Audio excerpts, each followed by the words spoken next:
So we're from Portals of Perception, and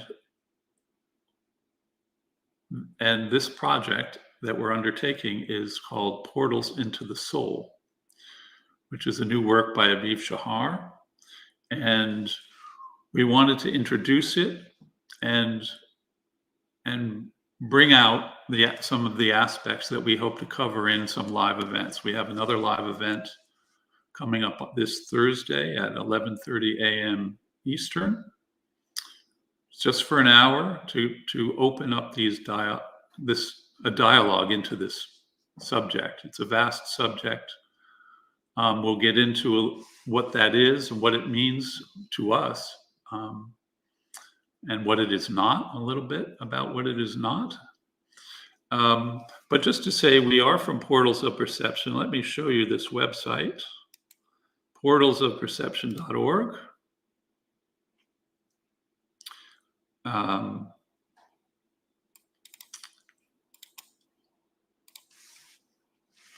Where we ask the question, where does the future come from? Does evolution just happen, or are we co-creators in its unfolding? So you can see that the website has video conversations working into many subjects. Portals into the Soul is our latest subject, but we have the Homo Universalis project, talking about the onset of the universal human.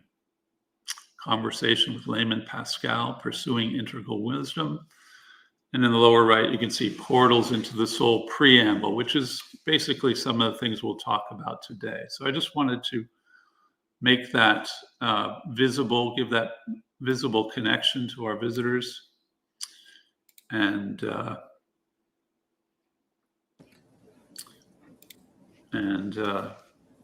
introduce the site, because I'm sure not everyone is familiar with it. Well, thanks, Peter. That's great. I just love the idea that this life is a co-creator and that we're all here together to look into the future and what that means. Very, very, very powerful. Absolutely. And it's, how do we evolve it in ourselves, and how do we evolve it together? Because, we each can do our own journey, but together our journeys can support and deepen when we talk with other people about their journeys. So that's really one of the premises of Portals of Perception, is to talk with people who are making a journey and see what they've discovered. So we did want to talk about Portals into the Soul. We published the preamble on the website, and so any thoughts that come up for you, Lisa or Kyriaki, when we talk about the preamble?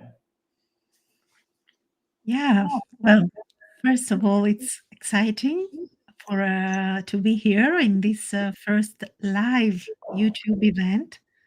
We've never tried that, and it feels that's something new, a new adventure to have these live conversations.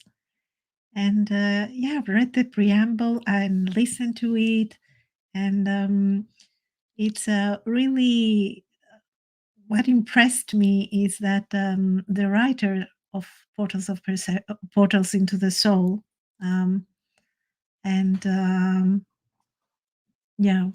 one of the main voices in Portals of Perception, Aviv Shahar, he describes his process, how these writings and how these revelations about the soul came to him. And it really impressed me that this was a live, in a way, connective kind of writing that is very different from general references about the soul. So usually the soul is a territory of the mystics, the psychologists. By the way, we're missing Patrick. I don't know, where is Patrick? We lost him. I think we lost him. I'm sure he'll be back. He's trying to fix his mic problem. Okay. So yeah, I was very inspired that Aviv describes this. Oh, here you are, Patrick. Good to have you back with us. Thank you. So I was just saying that I listened to the preamble, and where Aviv Shahar speaks about how this series of portals into the soul came to him. And I was very impressed by the fact that this was a live connective process where it, in a way, it revealed, this knowledge revealed itself to him. That it asks us to not so much go with the referencing brain, which I'm interested to know why do you think is that? Why do you think it's good to approach this subject in these critical times, in these perilous times that we live, to approach it in a new way? I find this inspiring, but also I'm interested to know, why do you think it's important to see it, let's say, through new lenses, to open this subject and put a bit aside what we know or what we think we know about the soul? Why do you think this is critical?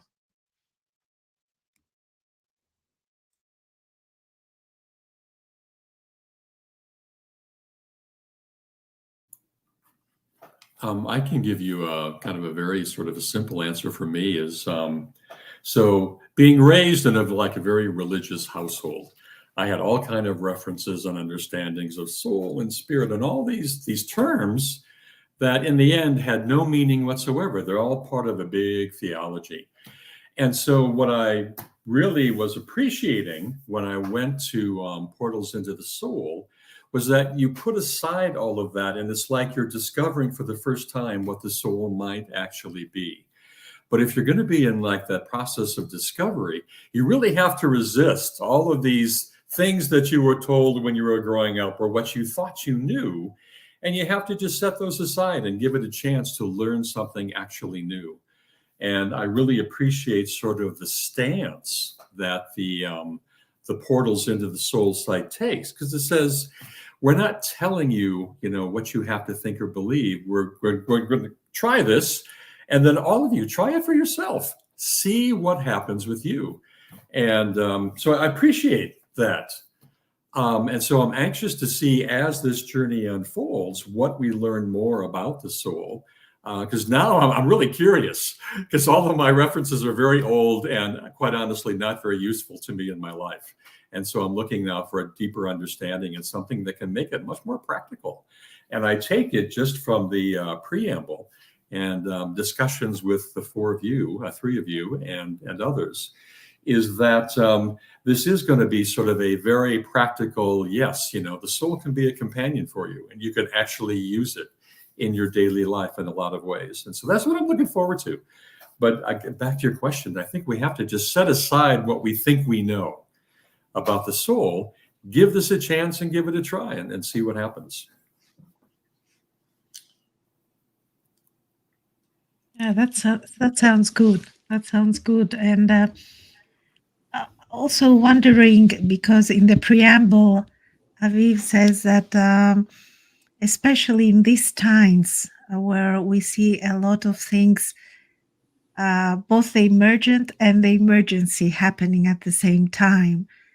So these are perilous times. These are times where we are called to do a lot of things during the day, different things. So I'm wondering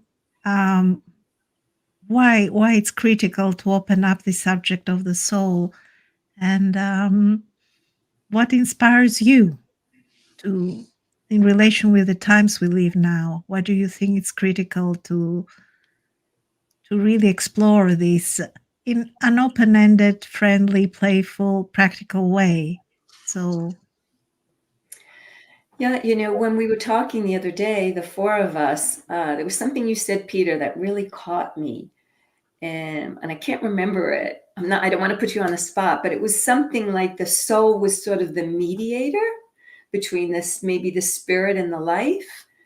I just love the idea of researching what makes this life, all of it, work. Like, how does the life get orchestrated? Because, there's so many automatic parts.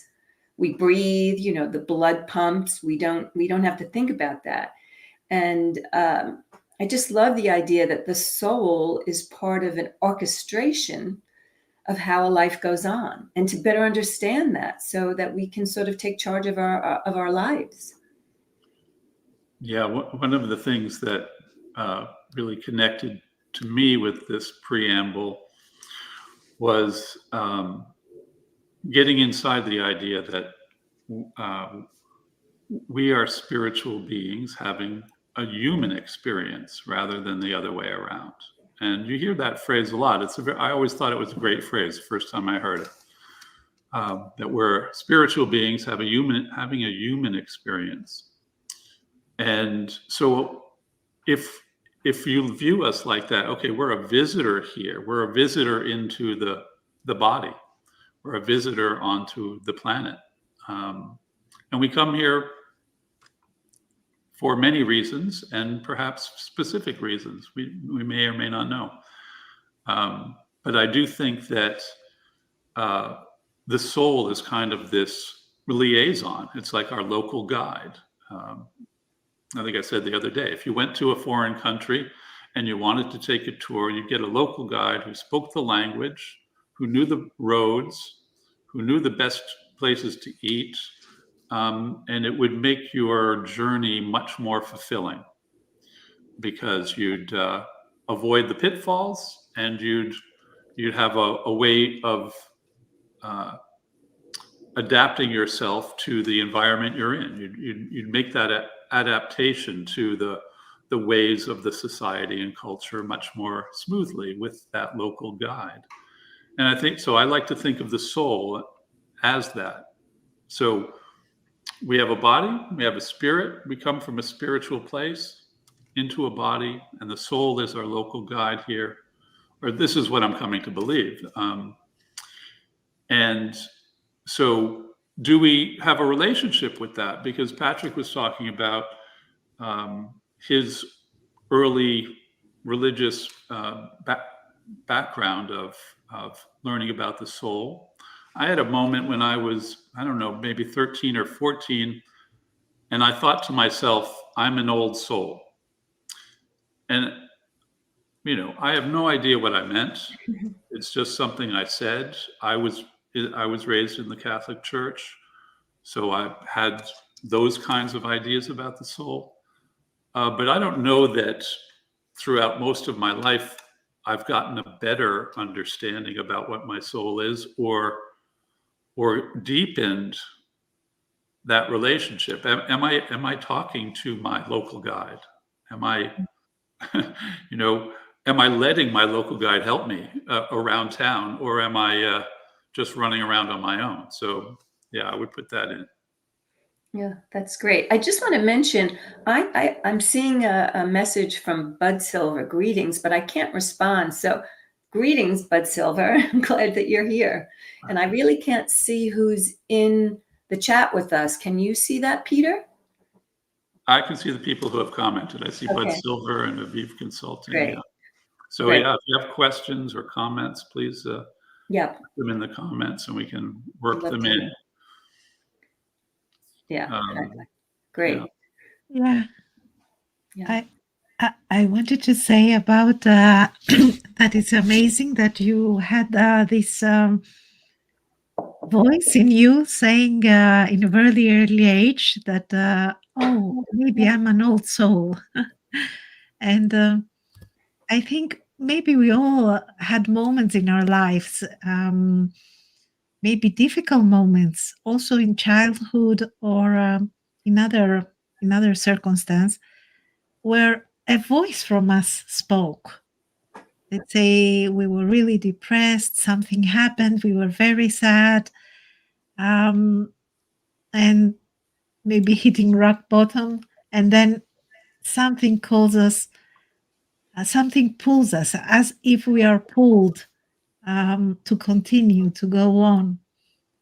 And I'm wondering if that extra boost is coming maybe from the soul, to support us, to guide us, to take us out of trouble into the light.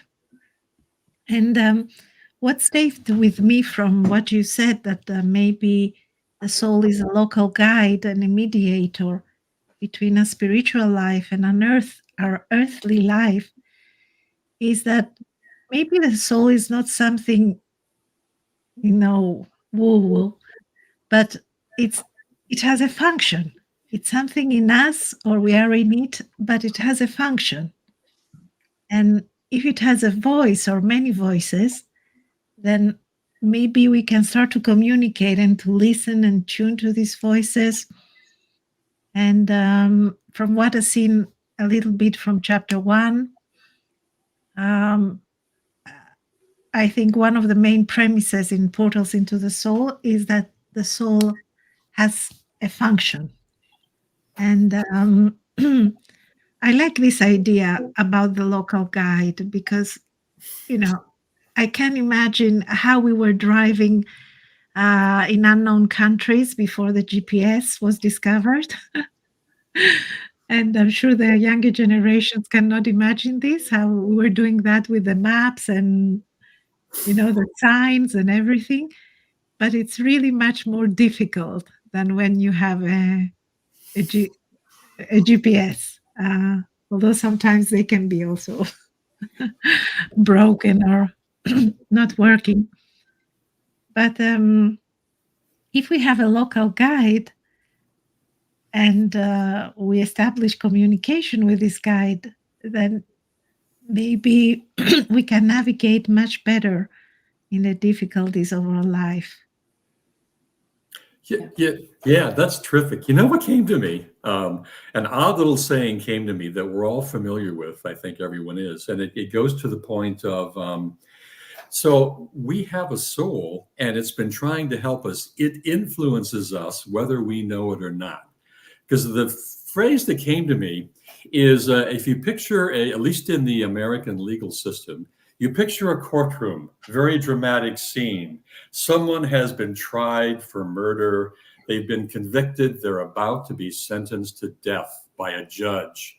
The judge looks out and says, "May God have mercy on your soul." Mm-hmm. He doesn't say, "May God have mercy on you." He says, "May God have mercy on your soul."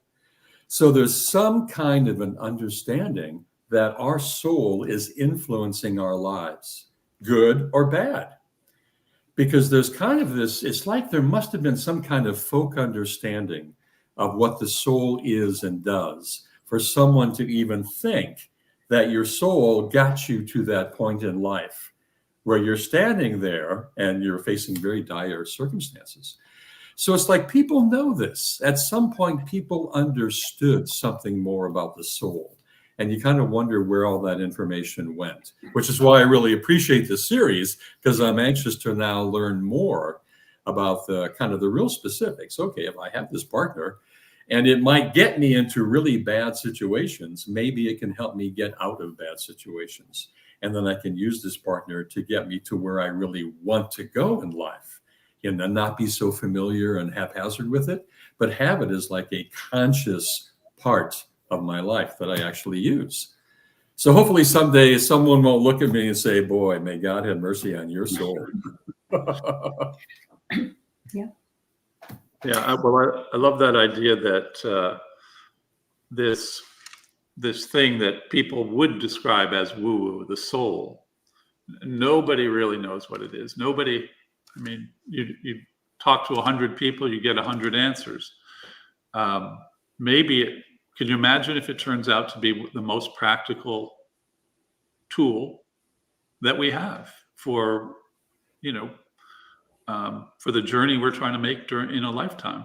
And we've been, like Kiriki said, we've had GPS the whole time, and here we are using a crude map that was hand drawn. So, and the soul is state of the art, in the sense of that it's up to date. When I think when you're born, it's up to date with what's going on the planet, so it can guide you through the maze, and just the idea that we can begin to have that relationship with ourselves, and because it's a feeling of not being so alone. We can feel so alone, but if we know that we have a soul that is here to help us, that can open up a lot of possibilities. I just had a really funny thought that I have to put in. Because we are in, if you're at all connected with, we can't escape culture completely, right? And entertainment and contemporary culture. So we know that it is, this is what they call award season. They're giving out all these awards and statues for actors and everybody everywhere. Wouldn't it be funny if someone gets up to receive an award and they say, everybody thanks their parents, they thank their agent. What if they got up and said, I really want to thank my soul. My soul is what got me here to this night. And if it wasn't for my soul, I wouldn't be here accepting this award. I would love to see that sometime. We haven't, as far as I know. But it's almost, if someone is consciously interacting with their soul and they're really using it as kind of a source of inspiration and guidance, then it would make perfect sense if someone at some very significant point in their life would say, thank you, soul. You've done a great job, and I really appreciate what you're doing for me. Yeah. That just popped in because I remember seeing this morning, somewhere, somebody was accepting awards. And I thought, wow, well, maybe they should thank their soul. That's great. I love the idea of that. So that excites me even more as we go through this series. And I encourage everyone to read it and listen to it all on Portals to really understand what the soul is. Because if we are thanking our soul for its guidance, then how do we connect? What is that connection point to the soul? You mentioned earlier, Peter, about the brain. So how does the brain influence us? We know the brain is quite an influential part of our lives. We've talked about the emotions. We've talked about other different triggers that affect us in our life. How do we get to that soul connection? And I think that's what this series will unfold. And I'm excited to explore it with all of you. Yeah, and also maybe there are different functions that our soul has.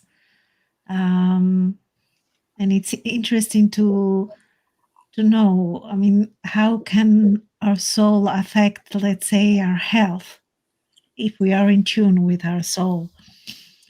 How can it affect our relationships with others?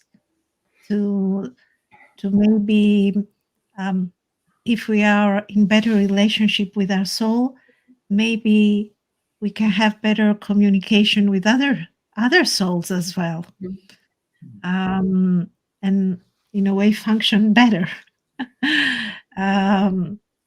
Also, maybe is our soul the fiduciary of our purpose? I'm wondering also, because sometimes in life, when you feel that you've taken a wrong street in life, let's say, or you made some wrong choices, or you're living in a circumstance that is unbearable for you, maybe it is your soul that gets you out of this trouble, that says, okay, I can't take it anymore. This is toxic for me. For instance, this relationship is toxic for me. I can't take it anymore. I'm going out. Or if it's a job that it's really, not natural to us. It's too much stress. It's too much, something in it is not fitting with our nature. Maybe it is our soul that says, okay, maybe you need to see your options and get another job. So I'm wondering if our soul is kind of a compass that maybe leads us towards what is more natural to us, and how it relates with what we say in other portals conversations, the 3 lines, the as was meant to be line, and maybe tunes us to our design, but also to our uniqueness. So, Well, Kiriki, you're giving us the perfect teaser for Thursday, because we have today's live was really just to get ourselves out in the world and talk about a live stream we're going to do on Thursday at 11:30 a.m. Eastern Time into Portals in the Soul. And Thursday also, currently on the portalsofperception.org website is the preamble to this work. But as of Thursday, we'll have the chapter 1 published. So that starts to really get into, what is the working of the soul, and how can we tell? How can we see that in our own lives? Because I think that is the practicality of this work that I've seen so far, is that you can, when you read it, you can say, oh, well, I've experienced that. I might not have called it the soul, but I felt that. I've experienced that in my life. And so if we're just relabeling things we already understand, it can really go a long way. But that part is being, that will come out on Thursday, and we'll have the live right after that. And so, yeah, those are, great territories. So anything else anyone would like to say to encourage any of our guests to join us on Thursday? yeah, join us, and we hope also to exchange, to read your questions, and maybe exchange also comments. And there's also this vision that once this work gets released, maybe we can form small pods, small teams of people to further open it up, and see what inspires us from that, and how we can apply it, because there are also a lot of practices in this work. So, yeah, the more we discuss these subjects, the more we find out, the more light we shed in this territory that is a bit put aside from our daily conversations, but it's so vital, so core to our daily life. Yeah, great. Looking forward to this wonderful exploration. Seems like we've just barely scratched the surface, and so much more to be discovered. There is. There's so much to it. So yeah, thanks everyone for joining us, and we will be live again Thursday at 11:30 a.m. And take a look at portalsofperception.org for the preamble and the chapters of Portals into the Soul that will be coming soon. So thank you all, and see you soon. Thanks. See you soon. Thanks all. Bye-bye. Thank you. Bye-bye.